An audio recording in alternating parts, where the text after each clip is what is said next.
Audio Jungle.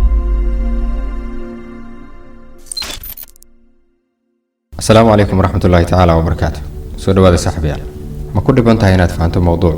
Ma isku aragtaa inaadan dib u xusuusan karin waxaad soo baratay ama aad soo akhrisay? Haddii aad qabto dhibaatooyinkan aan soo sheegay, waxaad ogaataa inaadan kaliga ahayn oo ay jiraan dad badan oo kula qaba arrintan. Anigaan kula hadlaya, dhibaatadan ayaa i haysatay ka hor inta aanan baran farsamadan aan jeclaystay inaan kula wadaago maanta. Muuqaalkan waxaan kugula wadaagi doonaa 4 tallaabo ay ku dhisan tahay farsamadan, kuwaas oo kaa caawin doona inaad si dhaqso leh ku barato wax kasta, isla markaana aad si fiican u fahamto.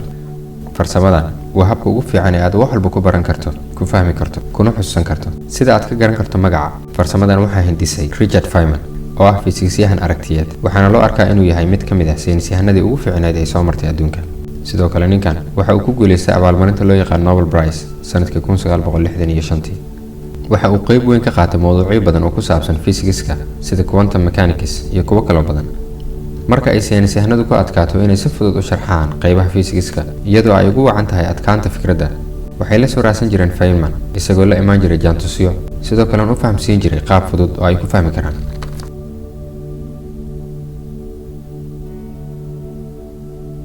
farsamadan Feynman sidaan soo sheegnay waa habka ugu fiican ee wax walba lagu baran karo, taas oo aad u caawinaysa qof walba oo la kulma xaalad ka mid ah xaaladaha hoos ku xusan.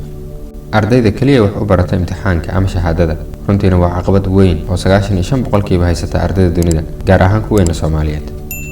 Ardayda ay ku adag tahay in ay dib u soo xusuustaan wixii ay soo barteen ama ay soo xifdiyeen. Xirfad la ganacsi kaas oo u baahan inuu fahmo mowduuc ama fikrad ganacsi iyo wixii la mid ah. xeeladan waxay kaa caawinaysaa inaad xalliso dhammaan 3 caqabad ee soo wajaha arday walba muddada uu wax baranayo, kuwaas oo kala ah in aadan si buuxda u fahmin fikradda mowduuca ama cashirka, inaad ilowdo waxa aad soo baratay, iyo inaadan waxbarashada ku ahayn sidii la rabay. waxaad ku dabaqi kartaa ama aad ku dhaqan gelin kartaa farsamadan adiga oo raacaya 4 tallaabo ay ka kooban tahay farsamada. Tallaabooyinkan inay fudud yihiin fahmidooda waxaa u sii dheer inaad dhaqan gelisana sidoo kale way fududahay.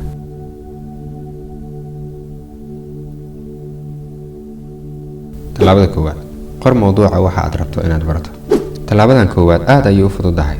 kaliya waxaad soo qaadanaysaa warqad iyo qalin adiga oo ku qoraya mowduuca aad rabto inaad barato. dulmar guud ayaadna ku samaynaysaa mowduuca. xusuusno inaysan muhiim ahayn inaad wada barato mowduuca, kaliya fikrad guud ayaad ka qaadanaysaa. kadib waxaad qortaa wax walba oo aad ka taqaano mowduucaas adiga oo naftaada u sharaxaya. sidoo kale waxaad qori kartaa ereyada ama fikradaha kugu cusub ee ku jira mowduuca ama cashirka. markaad wax badan ka fahanto mowduuca iyo waxa uu ku saabsan yahay, u gudub tallaabada labaad.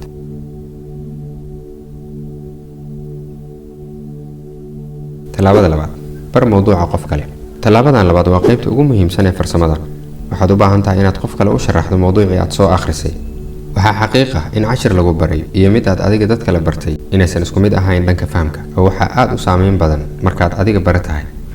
xeeladan waxay ku talinaysaa in qofka aad u sharaxayso uu noqdo ilmo yar, da'dooduna u dhaxayso 8 ilaa 12 jir.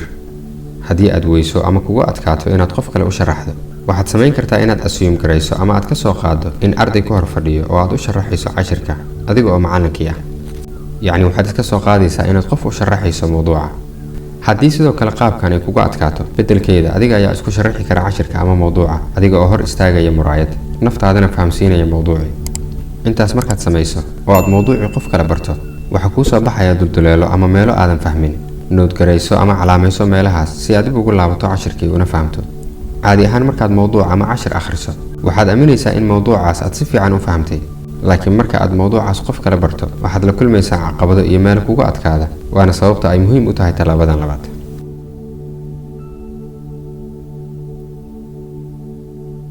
tallaabada saddexaad, dib ugu laabo waxaad garan weysay.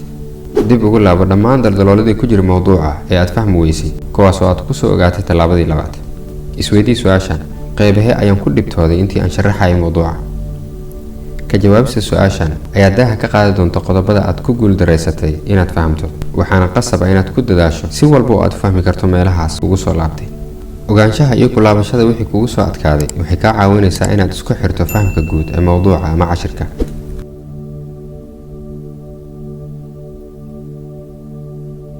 tallaabada afraad, dib u sharax mowduuca.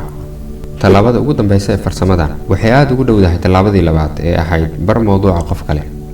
waa inaad awood u leedahay inaad mowduuca u sharaxdo sida ugu fudud, maadaama aad tallaabadii saddexaad ku soo fahamtay kuna soo xallisay meelihii daldaloolada kaaga jireen tallaabadii labaad. hadda waxaa laga rabaa inaad u sharaxdo mawduuca ama cashirka si ka fudud sidii talaabadii labaad. hindisaha farsamadan ee Richard Feynman waxa uu ku talinayaa inaad u sharaxdo mawduuca ilmo yar, waayo ilmaha yar wax fikrada kama haystaan mawduuca. sidaa darteed waxaad ku qasban tahay inaad si fudud oo ay fahmi karaan ugu sharaxdo mawduuca adiga oo adeegsanaya erayo iyo tusaalooyin fudfudud. sababta kale ee ay u wanaagsan tahay inaad ilmo u sharaxdo ayaa ah in ilmaha yar ay mar walba jecel yihiin inay wax badan ka ogaadaan waxa aad u sheegayso, waxayna inta badan ku weydiinayaan su'aasha ah why, sababtee. marka adiga waxaad ku qasban tahay inaad u diyaar garowdo ka jawaabista su'aashaas. haddii aad taasi ku guulaysatana mawduucii aad ayaad u fahantay. ujeedaduna intaas ay ahayd.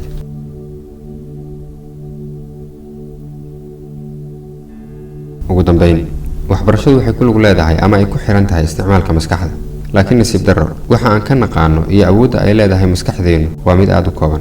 tusaale, akhrinta buug saacado badan ma aha qaabka ugu fiican ee ay maskaxdeenu ku fahmi karto waxa aan akhrinay, maxaa yeelay maskaxdeena qaybta u qaabilsan xifdiga iyo kaydka si fudud kuma tagaan waxa aan hal mar akhrinay, oo waxay u baahan tahay ku celcelin badan. sidaa darteed, baridda, dib u eegista iyo sharaxaadda oo ah tiirarka farsamadan waxay keenaysaa in maskaxdeena ay si fudud u degaan. haddii aad weli la yaaban tahay ama ay kugu adkayd qaabka shay adag si fudud loogu barto, farsamadan Feynman ayaa ah xalkaaga. marka hore baro, kadibna dadka bar.